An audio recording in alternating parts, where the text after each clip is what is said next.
सूरजपाल का फैसला बिल्कुल साफ था कि अब अदिति को अंकित के कमरे में ही जाना चाहिए, क्योंकि शिवदत्त उसे पूरी जिम्मेदारी के साथ अंकित के सिर सौंप गए थे और उसी रात ये रस्म निभाई गई थी।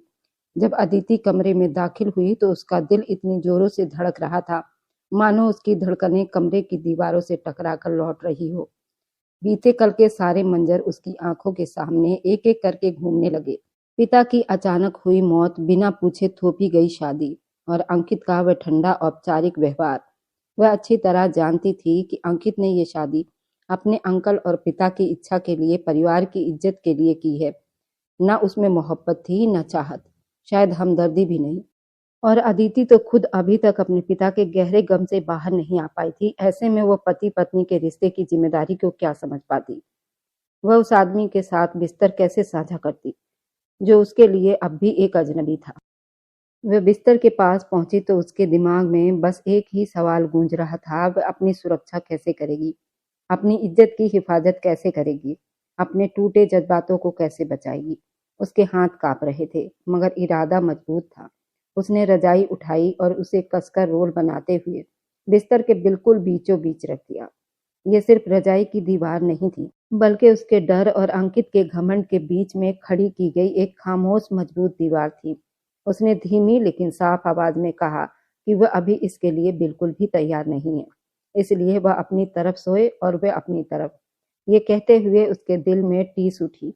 वह शायद अंकित की बेइज्जती कर रही है, मगर उसके पास कोई और रास्ता भी तो नहीं था।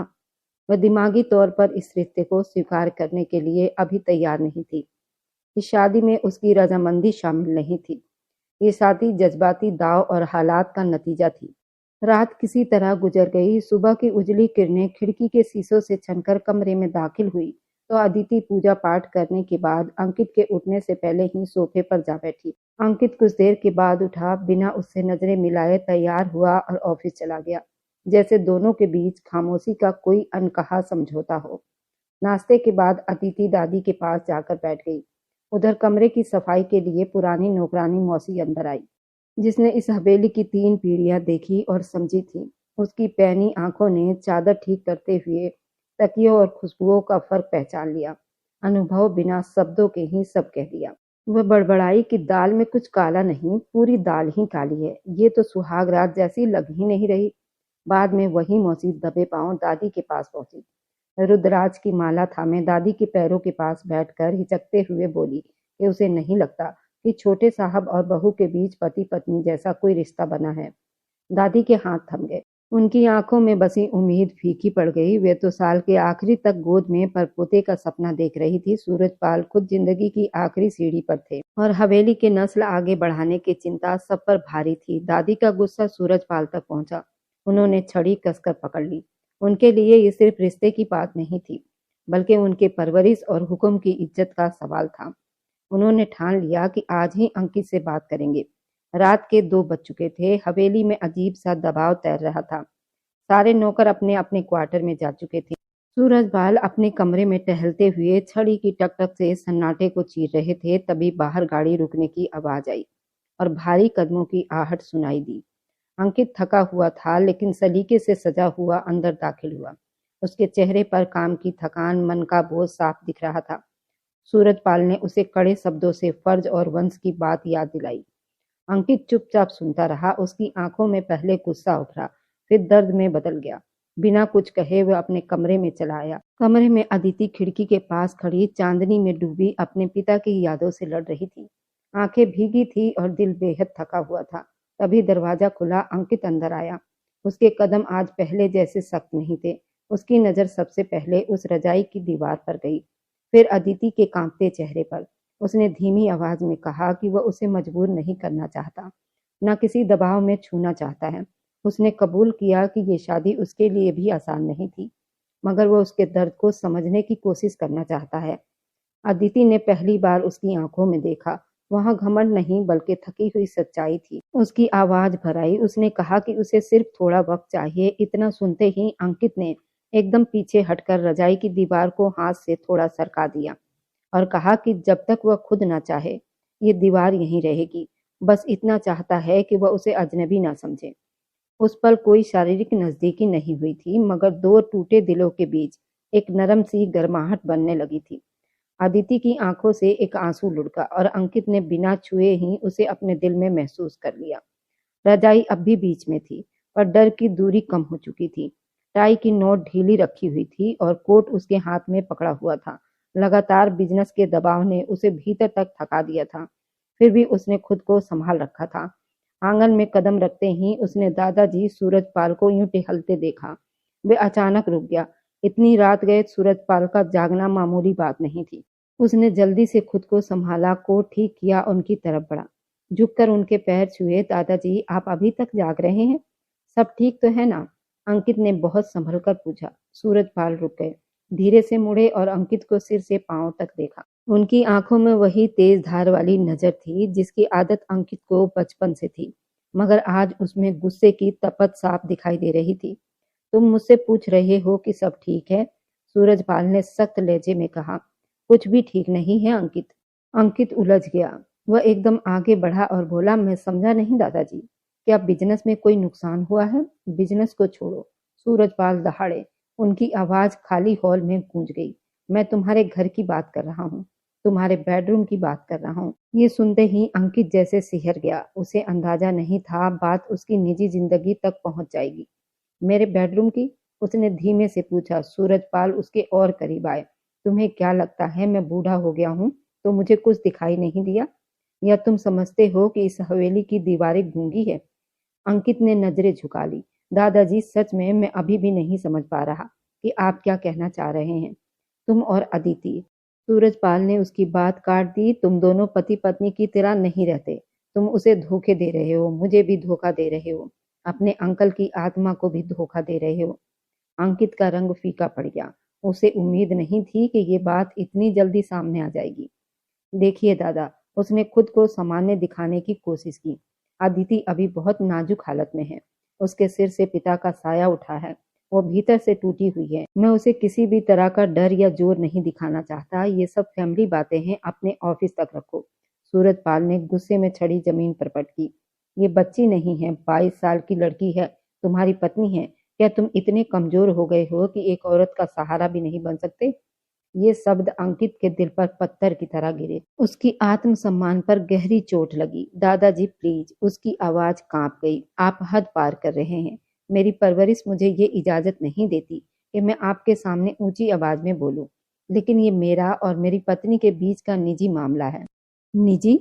सूरजपाल की आवाज और सख्त हो गई। निजी तब होता है जब तुम इस हवेली से बाहर रहते। ये हवेली है, यहाँ कुछ भी निजी नहीं होता। यहाँ सब कुछ परिवार और परंपरा से जुड़ा होता है। तुम्हारे माँ बाप सुबह शाम भगवान से प्रार्थना करते हैं इस घर की गोद भर दे, और तुम यहाँ अलग अलग बिस्तरों का खेल रच रहे हो। ये कहते हुए सूरजपाल सोफे की ओर बढ़े, जहां एक सफेद चादर किनारे से तय की हुई रखी हुई थी। उन्होंने वह चादर उठाई और अंकित की ओर बढ़ा दी। अंकित की नजरें उसी पर टिक गई। वह समझ गया कि इसका क्या अर्थ है।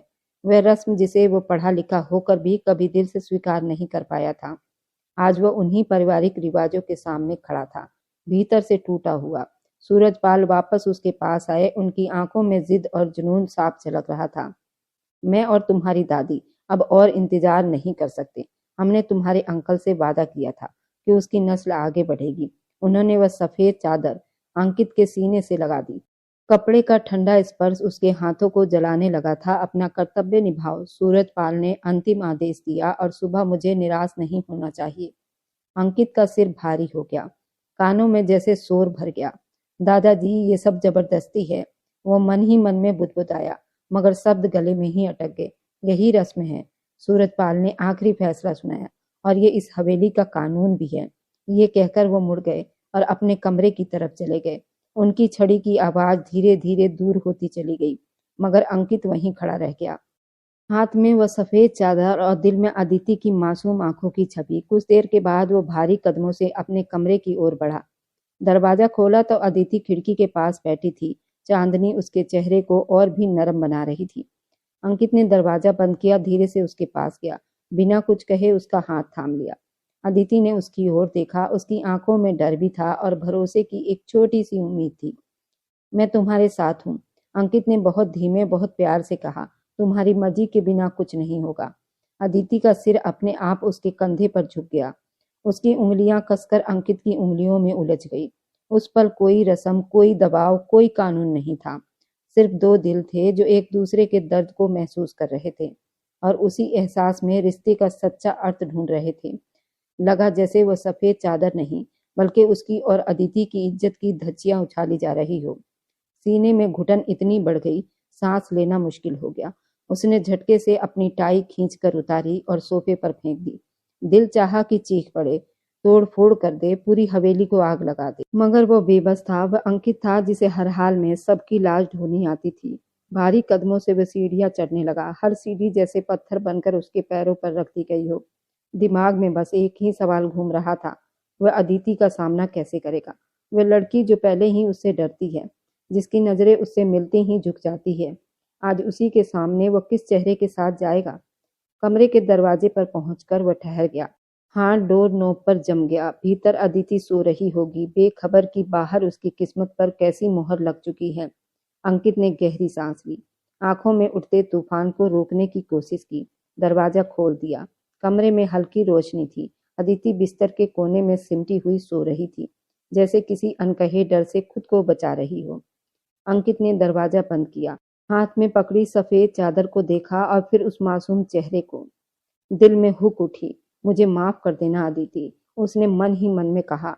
आज इस हवेली ने मुझे तुम्हारा पति नहीं, किसी और की कठपुतली बनने का मजबूर कर दिया है।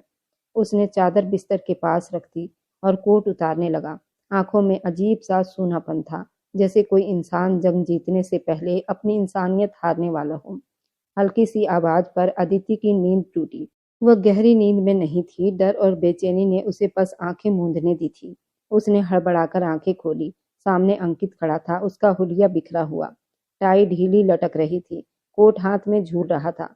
शर्ट के ऊपर के बटन खुले थे, मगर सबसे डरावनी उसकी आंखें थी, लाल और बुझी हुई। उसमें गुस्सा कम और टूटन ज्यादा थी। अंकित ने अंदर कदम रखा और पीछे से दरवाजा बंद कर लिया। अदिति का दिल जोर जोर से धड़कने लगा।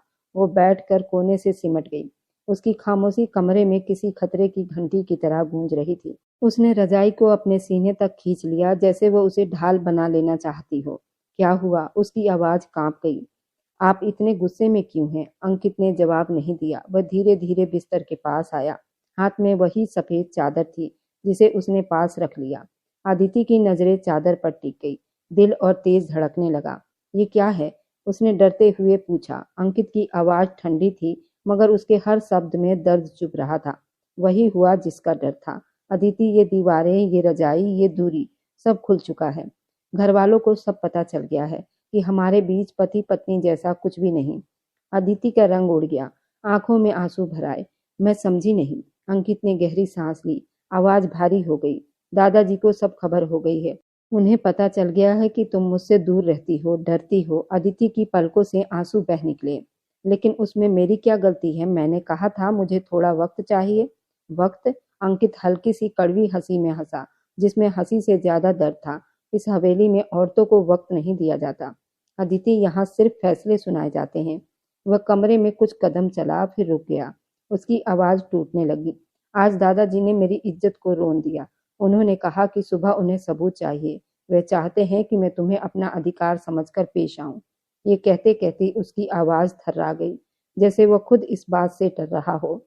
अदिति की रूह कांप गई। उसने डरती हुई नजरों से अंकित को देखा।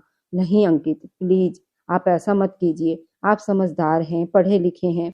ये सब जबरदस्ती ठीक नहीं है अंकित। अंकित अचानक रुक गया। उसकी सारी चाल, सारा गुस्सा जैसे वहीं थम गया।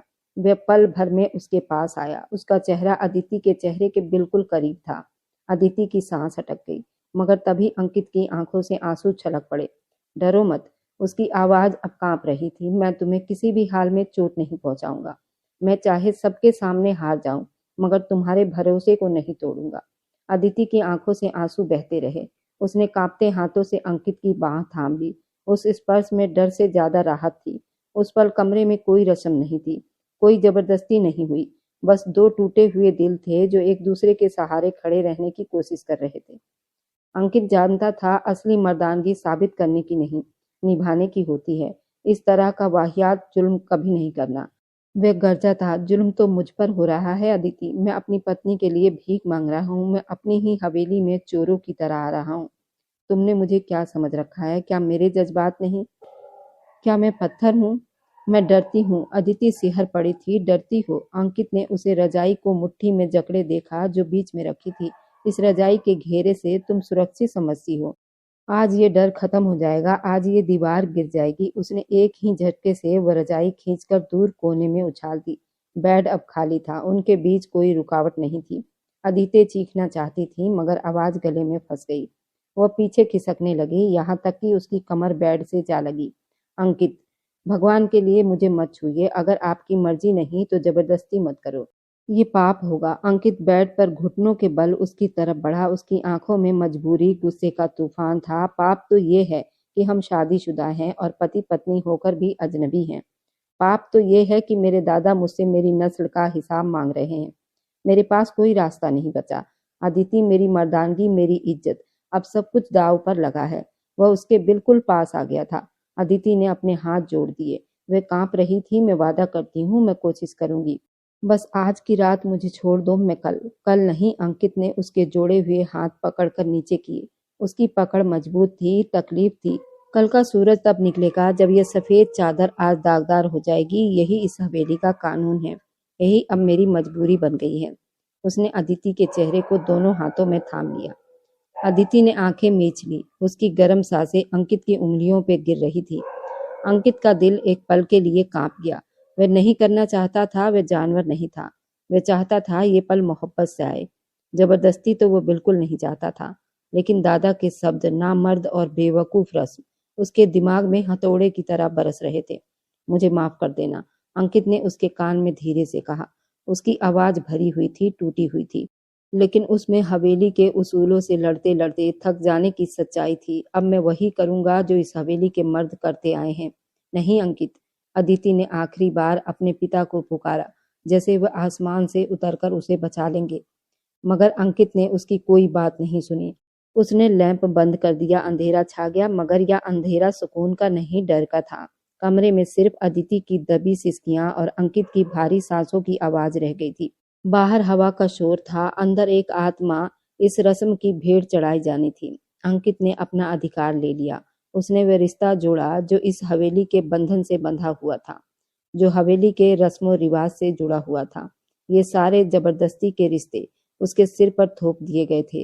वह जिस्मानी तौर पर जीत गया था, मगर उसी पल जज्बाती तौर से हार गया था।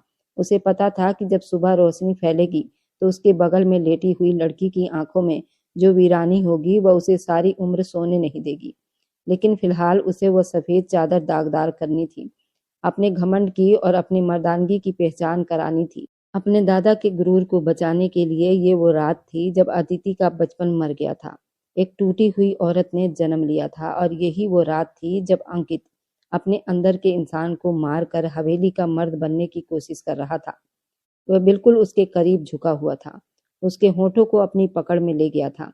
अदिति जो अपने आप को छुटाने की नाकाम कोशिश कर रही थी, कुछ ही देर में उसकी मर्दानगी से हार गई थी और अपने होठों को जख्मी होने से न बचा पाई। उसके बाद अंकित पर जैसे जुनून सवार हो गया था। उसके जज्बात बहते चले गए। वह गर्दन से होते हुए उसकी ब्यूटी बॉन्ड पर झुका हुआ था।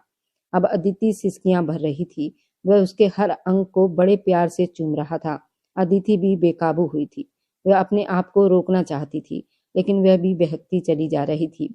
उस रात कमरे में भारी सांसें, सिसकियों और आहों के बीच उस चादर को दागदार बनाया गया था। अदिति की एक चीख निकली थी, पर उसने उसे अपने गले में ही दबा लिया था। वह रात पूरी अंकित जुनूनी जज्बातों में बहता चला गया था। वह बला की खूबसूरत थी, उसमें कोई शक नहीं था। अदिति भी अंकित को चाहती थी, सर वो उससे डरती थी, लेकिन अब वह डर भी खत्म हो गया था। वह दोनों दो जिस्म एक जान हो गए थे। उस चादर को दागदार कर चुके थे, और सुबह दादी के सामने उस चादर को खोला गया और वह सबूत पेश की गई थी जिससे दादी झूम उठी थी और उस हवेली में एक रौनक सी दौड़ आई थी। अदिति भी अब अपने आप को चुप कर चुकी थी, खामोश कर चुकी थी। शायद उसने मान लिया था यही उसकी किस्मत थी। शिवदत्त भी तो यही चाहते थे कि उनकी बेटी अंकित के साथ खुश रहे, और वह खुश तो थी। आज इस बात को बीते पूरे 2 साल हो गए थे। हवेली शाम की सुनहरी रोशनी में नहाई हुई थी।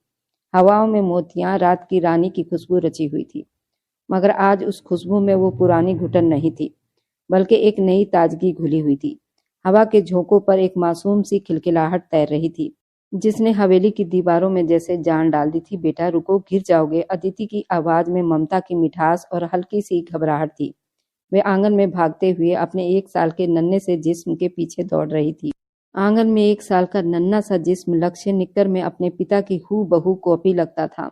अपनी छोटी छोटी टांगों पर लड़खड़ाता तालियों के बीच भाग रहा था। उसके चेहरे पर वही हवेली वाली मुस्कान थी, मगर आंखें बिल्कुल अदिति जैसी गहरी काली और सुनहरी चमक लिए हुए। आंगन में एक पिलर से टेक लगाए अंकित खड़ा था। उसके होठों पर एक अजीब सी तन्हाई सुकून से भरी मुस्कान थी। पिछले 10 मिनट से वह अपनी पूरी दुनिया को अपनी आंखों के सामने घूमते हुए देख रहा था। 2 साल बीत गए थे, मगर उसे लगा था जैसे सदियां गुजर गई हों। अंकित ने आंखें बंद करके एक पल के लिए बीते हुए कल को याद किया। वह रात जब दादाजी का हुक्म और हवेली के रस्म और रिवाज उसे दरिंदा बनने पर मजबूर कर गए थे। उस रात के बाद अदिति पूरी तरह टूट गई थी। वह कई हफ्तों तक जैसे एक जिंदा लाश बनी रही। वह अंकित से डरती नहीं थी, बल्कि उसने अंकित के जिस्म को स्वीकार करने से ही इनकार कर दिया था। उसकी आंखों का वह खालीपन अंकित के लिए किसी नर्क से कम नहीं था।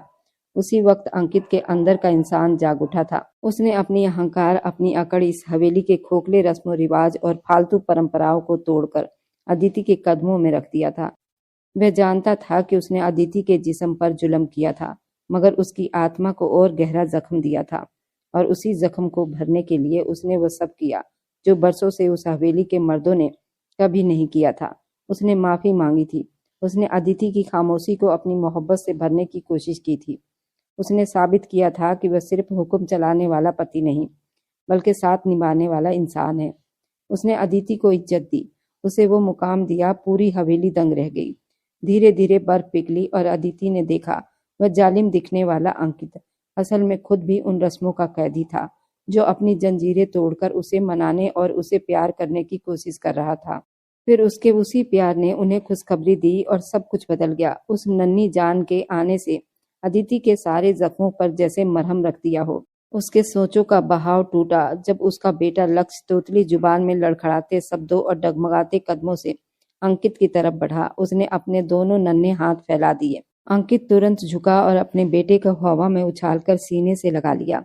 मेरा शेर, मेरा प्यार, मेरा राजकुमार। उसने उसे भरपूर मोहब्बत से जकड़ लिया और उसके गालों पर बार बार प्यार लुटाया। अदिति भी तेज कदमों से वहां आ गई। उसकी सांसें फूली हुई थी, मगर आंखों में वह सुकून था जो कभी उसने सोचा भी नहीं था। और उस पल सुनहरी शाम, खुशबू से भरी हुई हवा, हंसती हुई हवेली, तीनों गवाह थे। दर्द से जन्मी ये कहानी अब प्यार में बदल चुकी थी। चेहरे पर हल्की सी लाली थी। उसने शिफॉन की ब्लैक कलर की साड़ी पहन रखी थी। पल्लू सलीके से कंधे से उड़ता हुआ उसके सौंदर्य को और निखार रहा था। वह पहले से कहीं ज्यादा खूबसूरत लग रही थी। माँ बनने के बाद उसकी खूबसूरती में जैसे 4 चांद लग गए थे। आप उसे बिगाड़ रहे हैं अंकित, अदिति ने हल्की गुस्से में कहा। सारा दिन शरारतें करता रहता है और आप उसे कुछ कहते भी नहीं। अंकित ने मुस्कुराते हुए लक्ष्य को गोद में उठा लिया और बोला, ये इस हवेली की औलाद है। शरारत नहीं करेगा तो कौन करेगा? कोने में बैठकर रोएगा। ये मेरा बेटा है, ये पूरी हवेली पर राज करेगा। हाँ बिल्कुल आप जैसा जिद्दी है। अदिति ने मुस्कुराकर अंकित के कमीज का कॉलर ठीक किया। अंकित की नजरें अदिति के चेहरे पर ठहर गई। सिर्फ मुझ पर गई है, बाकी सारी खूबसूरती माँ से चुराई है। ये सुनकर अदिति शर्मा गई। 2 साल बीत चुके थे, मगर अंकित की ऐसी बातें आज भी उसके दिल की धड़कनें तेज कर देती थी। छोड़िए ये बातें, दादी बुला रही हैं, चाय तैयार है। तीनों आंगन में बिछी मेज पर चाय पीने बैठ गए। दादी सूरजपाल पहले से मौजूद थे।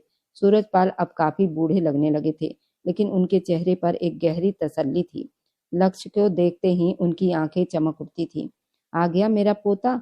सूरजपाल ने बाहें फैला दी। अंकित ने लक्ष्य को उनकी गोद में दे दिया।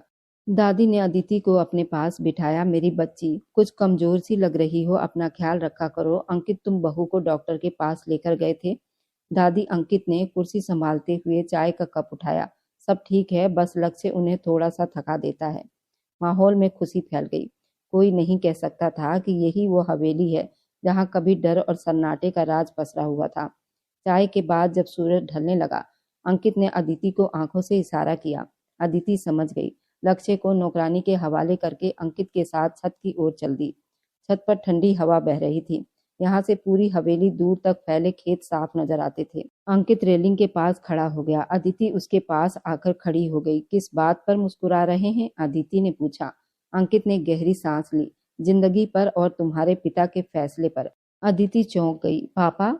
हाँ, अंकित ने उसकी ओर मुड़कर देखा। उसकी आंखों में नमी और मोहब्बत का सैलाब था। मुझे याद है, उस रात अंकल जी ने मेरा हाथ थामकर कहा था कि तुम मेरी बेटी की सुरक्षा करोगे।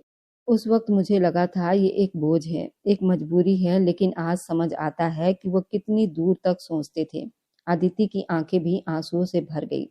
मैं भी उस वक्त उन्हें बहुत कोसती थी अंकित। मुझे लगता था उन्होंने मुझे एक अंधे कुएं में धकेल दिया। मैं आपसे नफरत करती थी।